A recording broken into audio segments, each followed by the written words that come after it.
Stormy adventure जो written by Anita berry के द्वारा लिखा गया है। थोड़ा सा फिगर को देखिए तो समझने में आसानी होगी कि ये कहानी क्या है। एक स्टॉर्मी एडवेंचर तो शब्द है एक स्टॉर्मी। स्टॉर्मी मतलब होता है, स्टॉर्म का मतलब होता है समुद्री तूफान, और एडवेंचर का मतलब होता है साहसिक कार्य। समुद्र में जो एक साहसिक वर्क हुआ था, साहसिक काम हुआ था, उसे उस कहानी को बोला जाता है एक स्टॉर्मी एडवेंचर। एक्चुअली यह कहानी क्यों बच्चे को पढ़ाया जाता है, यह कहानी बच्चे को क्यों पढ़ाया जाता है, पहले यह समझना चाहिए। हिंदी साहित्य जो विद्यार्थियों को पढ़ाया जाता है, सबसे पहले इसका कॉन्सेप्ट ही विद्यार्थियों का क्लियर नहीं होता है, या यूं कहें कि विद्यार्थियों के कॉन्सेप्ट को ही पहले क्लियर नहीं कर दिया जाता है। अधिकतर टीचर जो होते हैं, अधिकतर शैक्षणिक संस्थान या स्कूल विद्यार्थी का एक कॉन्सेप्ट ही क्लियर नहीं करते हैं कि लिटरेचर का आवश्यकता क्यों है, लिटरेचर क्यों पढ़ाया जाता है। या यूं कहें कि जो टीचर है, टीचर का ही कॉन्सेप्ट उस स्तर का क्लियर नहीं होता है, या कहे कि उसका जो स्पान ऑफ नॉलेज है, एरिया ऑफ नॉलेज है, हॉराइजन ऑफ नॉलेज है, उसका संकुचित रहने के कारण, उसका जो हॉरिजन ऑफ नॉलेज है खुद ही संकुचित रहने के कारण इस बात को समझ नहीं पाते हैं, जिसके चलते वो विद्यार्थी को गाइड नहीं कर पाते हैं। कहने का मतलब है इंग्लिश लिटरेचर का जो भावार्थ है, जो उद्देश्य है, इसको पहले अधिकतर टीचर ही नहीं समझ पा रहे हैं, और अधिकतर टीचर नहीं समझ पा रहे हैं, जिसका परिणाम यह होता है कि खुद टीचर का जिंदगी ही बोरिंग होता है और टीचर का पर्सनैलिटी ही बोरिंग होता है। टीचर जो अधिकतर टीचर होते हैं उसकी जिंदगी में इतना टेंशन होता है, इतना तनाव होता है, इतना स्ट्रेस होता है, वे स्ट्रेस मैनेजमेंट करने जानते ही नहीं हैं और अपने तनाव को कम करने जानते ही नहीं हैं, जिसका नतीजा क्या होता है, उसके शैक्षणिक काम पर भी यह प्रभाव पड़ता है और यही चीज ट्रांसमिट हो जाता है स्टूडेंट्स के पर्सनैलिटी के ऊपर। क्योंकि विषय वस्तु को टीचर ने इतना बोरिंग बना दिया है, क्योंकि टीचर का व्यक्तित्व भी इतना बोरिंग है, क्योंकि टीचर ने उतना खुद मेहनत किया ही नहीं है, उस स्तर पर जाकर विषय वस्तु को देखा ही नहीं, समझने का कोशिश ही नहीं किया है, उसका सोच ही वहां तक नहीं पहुंच पाता है लिटरेचर वास्तव में है क्या। आज अधिकतर विद्यार्थी यह शिकायत कर रहे हैं कि स्कूल में सारा समय खराब होता है, टीचर का चेहरा मनहूस, बोरिंग है, सब्जेक्ट बोरिंग कर देते हैं, और जिसके चलते विद्यार्थी परेशान रहते हैं, घर में किताब फेंक देते हैं, किताब पढ़ते नहीं हैं। इतना ही नहीं, यूट्यूब में भी देखिए अधिकतर लगभग सारा का सारा वीडियो जो है किताब देख देख के टीचर बच्चे को बता रहे हैं, खुद ही जिंदगी उसकी इतनी बोर है, ऊपर से और किताब पढ़ पढ़ के देख देख के बच्चे को इतना बोर कर देते हैं। बच्चा क्या प्रेरणा ग्रहण करेंगे, बच्चा क्या अनुकरण करेंगे, क्या सीखेंगे। खुद करच लेके चलेंगे, टीचर ही बैसाखी लेके चलेगा, तो विद्यार्थी क्या अनुसरण करेगा। विषय वस्तु का पहला कॉन्सेप्ट टीचर को समझ होना चाहिए, और टीचर को सबसे पहले विषय वस्तु को आत्मसात करना चाहिए। विषय वस्तु में बहुत सारे डायमेंशन हैं, कम से कम उतना तो डायमेंशन टीचर में भी होना चाहिए, ताकि विद्यार्थियों को उस प्रकार के डायमेंशन के लिए मोटिवेट कर सके और विद्यार्थी भी उसको अनुकरण करे और सब्जेक्ट से विद्यार्थी अपने आप को जोड़ पाए।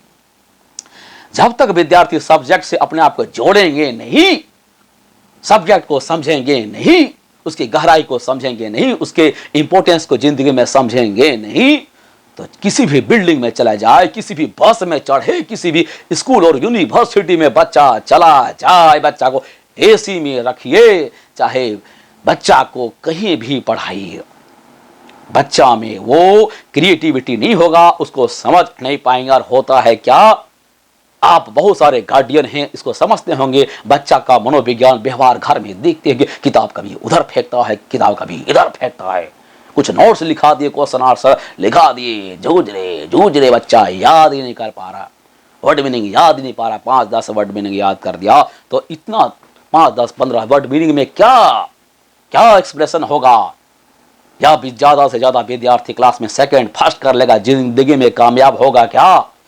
पढ़ाई वैसा होना चाहिए जिसमें क्रिएटिविटी हो। एपीजे अब्दुल कलाम सर ने भी बोला था, पढ़ाई का उद्देश्य है क्रिएटिविटी, तो पढ़ाई में क्रिएटिविटी होना चाहिए ताकि विद्यार्थी उसको आत्मसात कर पाए और उसको जोड़ पाए। और पढ़ाई होना चाहिए मगा बिल्कुल कंठस्थ, इमर्स स्टडी, तर तर तर तर तर तर, विद्या कंठ में होना चाहिए, विद्या दिमाग में होना चाहिए, विद्या किताब में नोट्स में नहीं होना चाहिए।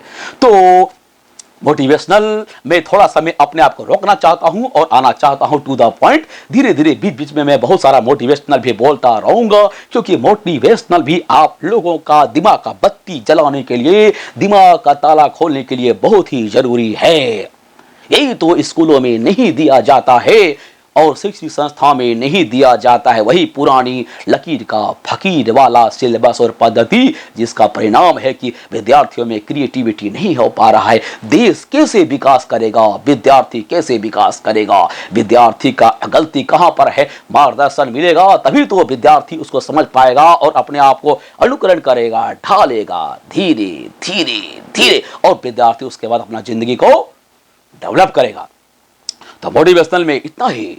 अभी हम लोग आते हैं टॉपिक में। ए स्टोर मी एडवेंचर एक टॉपिक है, क्लास 7 डीएवी का सिलेबस है, डीएवी का सिलेबस है, डीएवी स्टैंडर्ड का। लेकिन ये केवल 7 का ही नहीं है और ये केवल डीएवी का ही नहीं है।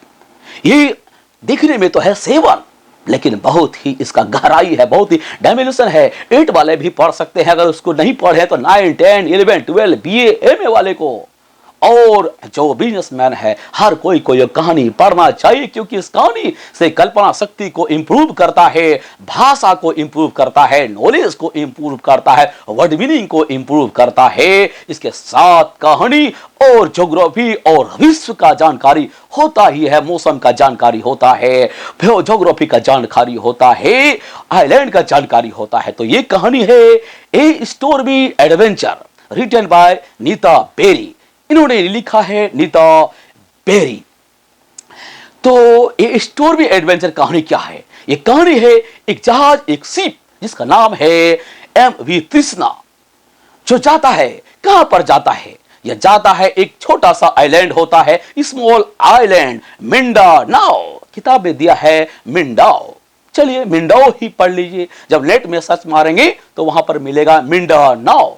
Something is better than nothing. आप मिंडाओ ही याद कर लीजिए, स्कूल में मिंडाओ ही दीजिएगा, क्योंकि बहुत सारे शिक्षक महोदय उनको जानकारी नहीं है कि इस आइलैंड का नाम अप टू डेट मिंडानाओ है, और नेट में गूगल में सर्च मार के देख लीजिए मिंडानाओ मिलेगा। तो यह एक छोटा सा टापू, छोटा सा आइलैंड है कहां पर?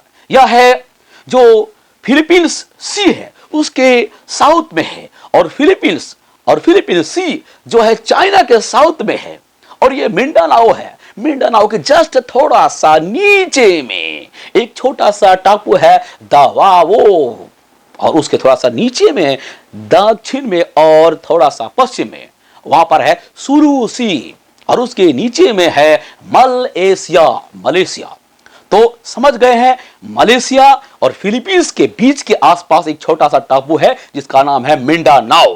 होता क्या है इस कहानी में? होता है कि वह मिंडानाओ में कुछ दिन पहले वहां पर इनंडेशन मतलब फ्लड, बाढ़ आया हुआ होता है, और बाढ़ के प्रकोप से वह टापू जो है इनंडेटेड, डिवास्टेटेड, बहुत ही बर्बादी वहां पर मजा देता है। लोगों को खाने के लिए रसद नहीं होता है, खाने के लिए वहां पर भोजन की कमी और किल्लत हो जाती है। तो एक जहाज आता है पैसिफिक ओशियन होते हुए, उसमें कुछ अमेरिकन क्रू है, कैप्टन्स हैं, कैप्टन कुमार जिसका नाम है, और उनके 2 बच्चे। तो वो जो पानी का जहाज है एमवी तृष्णा, उसमें आता है विशाल और रोहिणी। एक छोटे छोटे बच्चे हैं विशाल और रोहिणी, जिसके पिता हैं कैप्टन कुमार, खुद उस जहाज के कैप्टन है। और समर का महीना होता है, गर्मी का मौसम होता है, महीना होता है, उसी के समय आसपास वे लोग निकलते हैं, अपने पिताजी का साथ में निकलते हैं। क्योंकि जो विशाल है, रोनी है, उसके पहले बहुत सारे इस प्रकार के एडवेंचरस कहानियां पढ़ चुके थे, एडवेंचरस साहसिक काम के बारे में पढ़ चुके थे। तो उन लोगों का भी सोच था कि क्यों ना वे उनके पिताजी का साथ दिया जाए और इस साहसिक यात्रा में जाया जाए। उसकी माँ विशाल और रोहिणी की जो माता है वह घर में ही रहती है, क्योंकि उनके गृहिणी जो है दादी जी हैं, नानी जी हैं, वो बीमार रहती है घर में, तो उनकी देखभाल के लिए घर में ही रहती है। और वह जहाज कार्गो मतलब रसद कार्गो क्या होता है विद्यार्थी नहीं समझते हैं। कार्गो होता है जो कंटेनर होता है जहाज के ऊपर में, उसमें खाने पीने का या कुछ भी वस्तु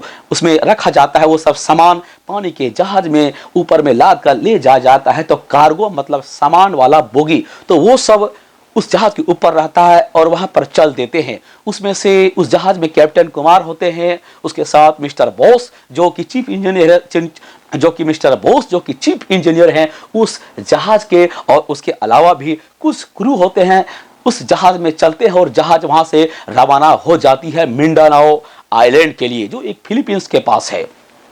तो बच्चे ध्यान रखें इस चीज को, क्योंकि बहुत सारे टीचर फिलीपींस बच्चे को बता देते हैं फिलीपींस ठीक नहीं है, फिलीपींस हम बोल सकते हैं लेकिन फिलीपींस में कहां, तो मिंडानाओ। क्योंकि जैसे एग्जांपल आप ले लीजिए, श्रीलंका का एग्जांपल हम दे देते हैं कि श्रीलंका के पास जा रहे हैं और हम बोल देंगे इंडिया के पास जा रहे हैं तो थोड़ा अच्छा नहीं लगता है। जब हम श्रीलंका के पास जा रहे हैं तो हम यह कह सकते हैं कि श्रीलंका जा रहे हैं जो कि इंडिया, साउथ इंडिया के पास है, दक्षिण भारत के पास है, हम श्रीलंका जा रहे हैं। उसी तरह से बच्चे आप लोग थोड़ा क्रिएटिविटी का ध्यान रखिए, क्रिएटिविटी का ध्यान रखना है।